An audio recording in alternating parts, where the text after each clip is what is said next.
பாட்டாளி மக்கள் கட்சியின் கௌரவ தலைவர் ஜி.கே. மணியின் இல்ல திருமண வரவேற்பு நிகழ்ச்சி சேலத்தில் நடைபெற்றது.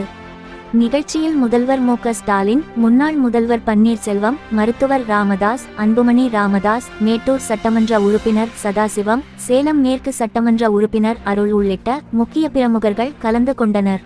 ஓமலூர் சார் பதிவாளர் அலுவலகத்தில் உள்ள பழைய பதிவுத்துறை அலுவலகம் முன்பு இரவு நேரங்களில் சிலர் மது அருந்திவிட்டு பாட்டில்களை வீசிவிட்டு செல்கின்றனர்.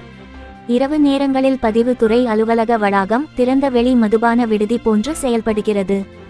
ஆகவே சம்பந்தப்பட்ட அதிகாரிகள் கண்காணிப்பு கேமரா அமைத்து பதிவுத்துறை அலுவலகத்தை பாதுகாக்க வேண்டும் என சமூக ஆர்வலர்கள் கோரிக்கை விடுத்துள்ளனர். சேலம் வாழப்பாடியில் முன்மொழி கொள்கைக்கு எதிராக திமுகவினர் ஆர்ப்பாட்டம் நடத்தினர். வாழப்பாடி தபால் நிலையத்திலிருந்து ஊர்வலமாக புறப்பட்டு வாழப்பாடி பேருந்து நிலையம் வரை பேரணியாக வந்தனர். இந்த ஊர்வலத்தில் திமுக தொண்டர்கள் கலந்து கொண்டனர். சேலம் மாநகராட்சி அலுவலக மாமன்ற கூட்ட அரங்கில் 2025-26 ஆண்டிற்கான வரவு செலவு திட்ட அறிக்கையினை மாநகராட்சி மேயர் ராமச்சந்திரன் இன்று வெளியிட்டார். புதிதாக 20 திட்டங்கள் செயல்படுத்தப்படும் என தெரிவித்தார். இன்று நடைபெற்ற பட்ஜெட் கூட்டத்தில் அதிமுக இடையே வாக்குவாதம் ஏற்பட்டது. பின்பு எதிர்க்கட்சி தலைவர் யாதவமூர்த்தி தலைமையில் அதிமுக உறுப்பினர்கள் வெளிநடப்பு செய்தனர். நல்ல திட்டங்களை அறிவித்தாலும் நீங்கள் நிச்சயமாக வெளிநடப்பு செய்வீர்கள்.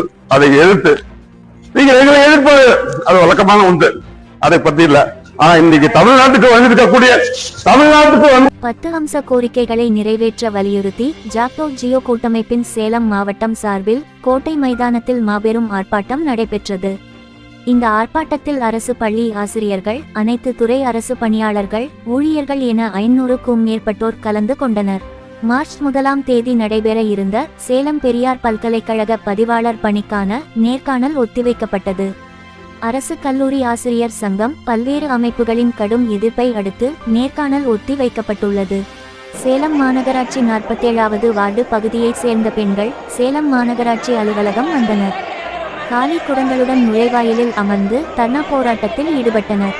47வது வார்டு பகுதிகளில் முறையாக குடிநீர் வழங்கப்படவில்லை என கூறி தர்ணா போராட்டத்தில் ஈடுபட்டதால் பரபரப்பு ஏற்பட்டது.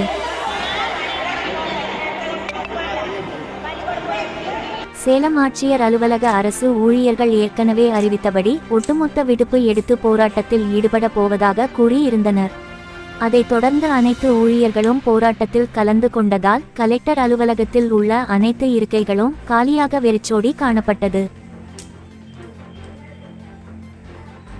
தமிழகத்தில் ஐபிஎஸ் அதிகாரிகள் உட்பட 15 காவல் அதிகாரிகளை பணியிடம் மாற்றம் செய்து தமிழ்நாடு காவல்துறை டிஜிபி சங்கர் ஜிவால் உத்தரவிட்டுள்ளார்.